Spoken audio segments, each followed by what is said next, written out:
mo, hindi ko po ito ninakaw. Huwag ka nang mag-deny. Huling-huli ka na sa akto, Emma. Sir, pinapunta lang ako ni Ma'am dito para maglinis tapos nakita ko lang ito. Babalik ko po ito sa inyo. Ang sabi ko, linisin. Hindi limasin. Eh, malay ko bang makati pala yung mga kamay mo?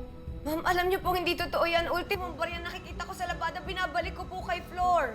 Malamang pinlano mo ang lahat ng yun para makuha mo ang tiwala namin. Sa tingin mo, naka-jackpot ka? Hindi mo ako maloloko, Emma. Ma'am, hindi kita magagawang lokohin.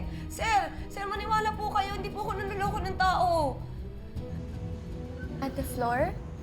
May nangyayari po ba sa loob?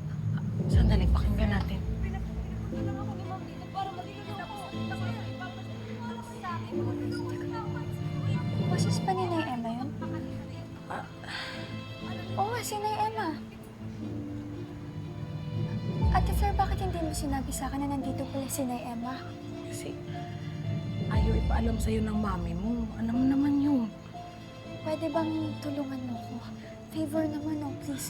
Dalhin mo ko kay Nay Emma. Okay, ayan ka na naman. Alam mo naman, di ba na hindi pwede? Ang bilin sa akin ng mami mo, dito ka lang at hindi ka dadalhin kung nasan si Emma. Eh, ako mapapagalitan yan. Gusto ko lang malaman kung ano po talaga nangyayari sa loob.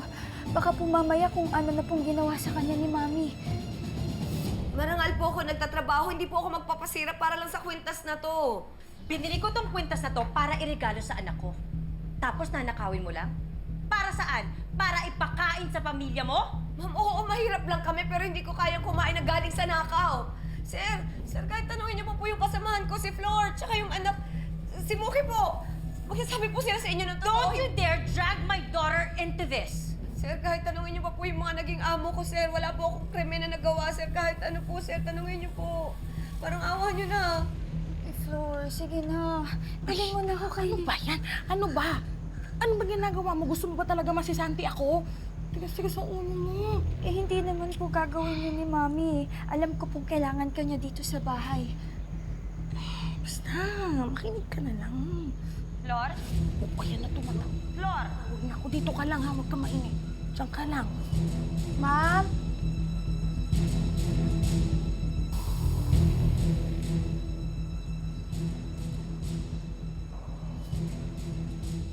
Hindi niyo pa ba dadamputin yan?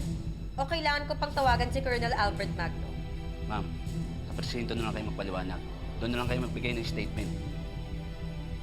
Kunin niyo na yan. Sir, wala po akong kasalanan, sir. Ma'am, wala naman po akong ginagawa masama sa inyo, ha? Bakit niyo po ako ginaganito? Dahil po ba napalapit ako sa anak niyo? You did this to yourself, Emma.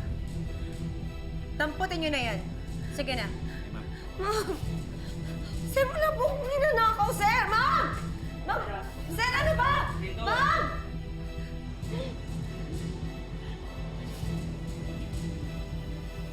Ate Emma!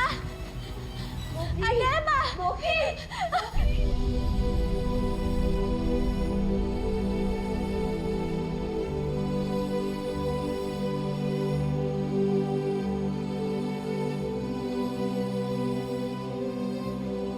Mami, what's happening? Bakit Huwag anak ko.